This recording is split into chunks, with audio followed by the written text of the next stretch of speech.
네, 태풍 쏠릭이 어젯밤 목포에 상륙한 뒤 내륙을 관통하고 있습니다. 태풍이 일찍 동쪽으로 방향을 틀면서 당초 예측했던 진로나 세기와는 조금 달라졌는데요. 네, 자세한 태풍 상황 김동혁 기상 전문 기자와 알아보겠습니다. 어서 오십시오. 어서 오십시오. 네. 예.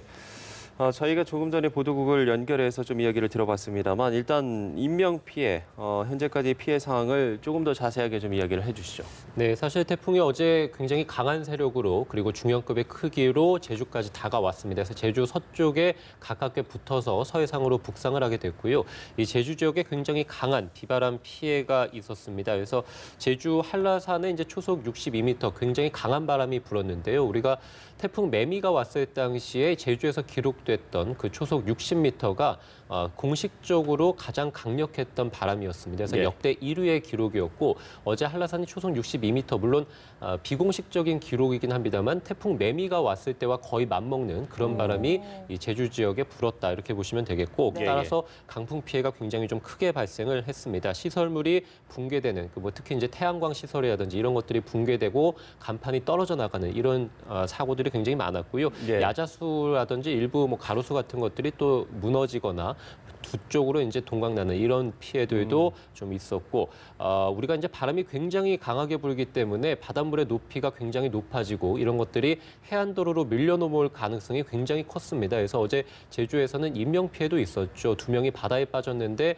1명은 이제 나왔고 1명이 아직까지 실종 상태입니다. 그래서 네. 어제 계속 제주에서는 태풍 경보가 내려져 있고 사실 지금도 제주에는 이 강풍주의보가 내려져 있습니다. 그래서 지금까지도 실종자를 찾는 데 있어서 어려움을 겪는 것으로 알려져 있습니다. 그 밖에 예. 망가구가 이제 정전 피해도 있었고요. 그래서 제주 지역은 한라산 지역에는 사실 1000mm가 넘는 그런 굉장히 큰 물폭탄도 쏟아졌거든요. 그래서 비바람 피해가 굉장히 크게 발생을 했고 이 태풍이 제주를 지나서 이제 전남 지역으로 들어갔습니다. 그래서 전남 지역도 역시 피해가 좀 속출했고 전남에서는 13건의 정전 피해가 접수가 됐고요. 전남 소방본부에 따르면 163건의 태풍 피해 신고도 접수가 돼 있는 상황입니다. 완도군에서 도로 일부가 유실이 됐고 간판이 떨어지거나 그러니까 제주와 비슷하게 물론 제주보다는 조금 비바람이 약하긴 합니다만 여전히 이 전남에서도 굉장히 큰 피해가 속출했습니다.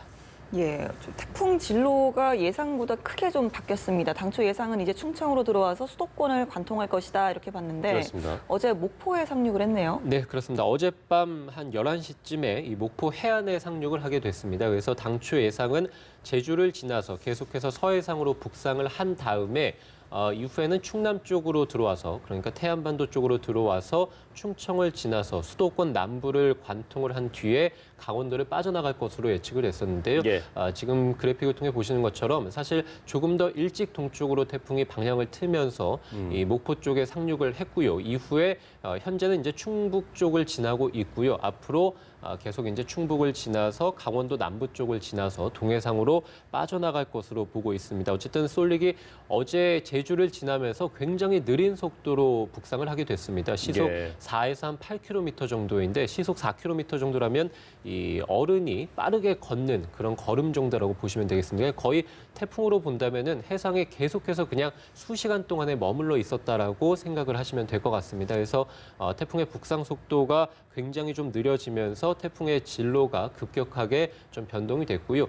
우리가 이제 태풍의 오른쪽을 위험 반원이다라고 계속해서 말씀을 드렸죠. 그래서 그렇죠. 태풍이 예상대로 서해상을 따라 계속 북상을 했다면 한반도가 전역이 태풍의 오른쪽 반원에 놓였을 텐데 어제 이제 전남 지역에 일찍 상륙을 하게 되면서 사실 대각선을 지금 관통해서 지나가고 있는데요. 그렇게 된다면 이 중북부 지방은 사실 태풍의 왼쪽 반원에 놓이게 되는 것이고 네. 예, 예. 그밖에 이제 남부 지방은 태풍의 오른쪽 반원에 놓이게 되죠. 그래서 약간의 그 세기의 차이도 있었고 태풍이 일찍 상륙을 하면서 어떤 위험 반원의 차이도 좀 크게 벌어지게 됐습니다. 그러면 지금 남부 지역이 이 위험 반원 안에 들어왔다라고 이야기를 할 수 있을까요?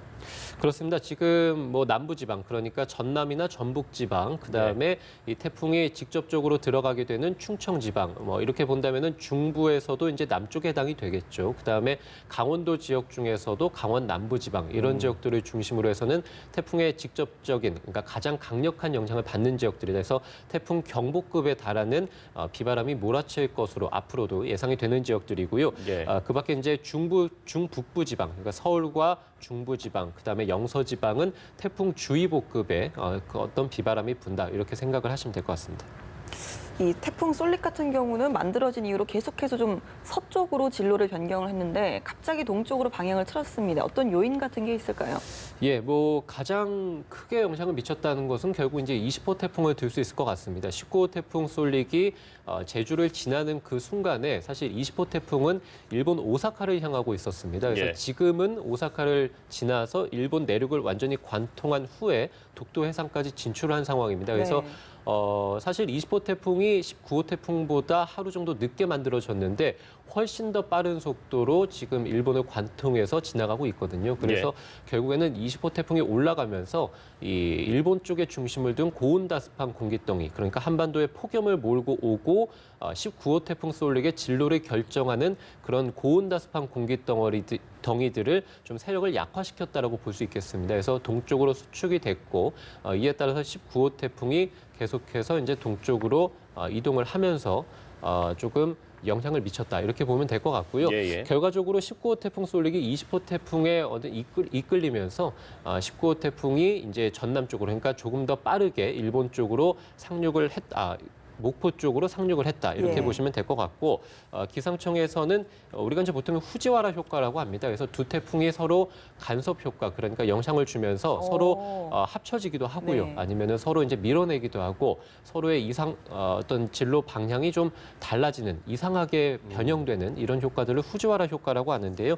기상청에서는 이런 후지와라 효과보다는 어쨌든 말씀드린 대로 어떤 19호 태풍의 진로를 결정하는 그런 북태평양 고기압의 세력을 20호 태풍이 어느 정도 약화를 시키면서 네. 갑자기 이제 태풍의 속도가 느려졌고 이에 예. 따라서 이 태풍이 사실 한반도, 그러니까 서해상으로 따라서 계속 올라왔으면은 한반도는 이제 편서풍지대죠. 그래서 서에서 동쪽으로 바람이 강하게 불게 되기 때문에 서해상까지 올라와서 이제 동쪽으로 방향을 틀어야 되는데 20호 태풍의 영향으로 인해서 19호 태풍의 세력이 속도가 굉장히 느려지면서 이 편서풍대를 타지 못하고 계속 이제 제주 그리고 전남 해상 그 사이에서 방황을 하면서 수시간 동안에 진로를 결정하지 못했다 이렇게 보는 것이 더 맞을 것 같습니다. 예.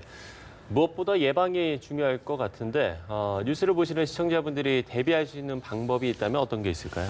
네, 지금 뭐 어쨌든 태풍이 한반도 내륙을 관통을 하고 있습니다. 그래서 호남을 지나서 충청을 지나서 강원도 남부까지 들어가게 되고 아까 말씀드린 대로 이 태풍의 진행 방향에 놓여 있는 지역들, 그러니까 충청 지역, 강원 남부 지역들, 그다음에 오른쪽에 놓여 있는 지역들은 여전히 태풍 경보급에 주의를 좀 해주시는 게 맞을 것 같고요. 영동 지방은 앞으로도 300mm가 넘는 굉장히 큰 물폭탄이 쏟아질 것으로 보이고, 그다음에 강원도 바로 밑에 지역에 있는 경북 북부 지역도 역시 이제 120mm 굉장히 많은 비가 쏟아질 것으로 예상이 됩니다. 그래서 앞으로 계속해서 이제 폭우 대비를 좀 해주시는 게 좋을 것 같고요. 강풍도 역시 내륙 지방을 중심으로 해서 오늘 낮까지는 초속 25m 안팎 정도. 그러니까 이 정도라면은 어느 정도 이 야자수가 좀 가로수가 좀 무너질 수 있는, 또는 이제 오래된 담벼락이 무너질 수 있는 정도의 강풍이다라고 보시면 되겠습니다. 그래서 여전히 이제 강풍에 대한 대비도 필요할 것으로 보이고요. 예. 이 강원도 지역 같은 경우는 특히 이제 아까 말씀드린 대로 폭우가 굉장히 크게 쏟아질 가능성이 높기 때문에 산사태 위험도 높습니다. 대피 지역을 미리 좀 알아주시는 게 좋을 것 같고, 물이 굉장히 이 비가 굉장히 많이 내리기 때문에 지하 주차장 등이 침수될 수 있겠죠. 그래서 저지대라든지 또는 하천변 지하 주차장에 차량을 주차를 했다면 고지대로 좀 이동해 주시는 것도 좋을 것 같습니다. 오늘 낮까지는 이 한반도 대부분이 태풍의 직접적인 영향권에 들어 있습니다. 오늘 낮까지 가급적이면 야외 활동을 자제해 주시는 것도 좋겠습니다. 네, 김 기자가 이야기해준 주의점 좀 참고하시면 좋을 것 같습니다. 네, 태풍 상황 김동혁 기상 전문 기자와 이야기 나눠봤습니다. 오늘 말씀 고맙습니다.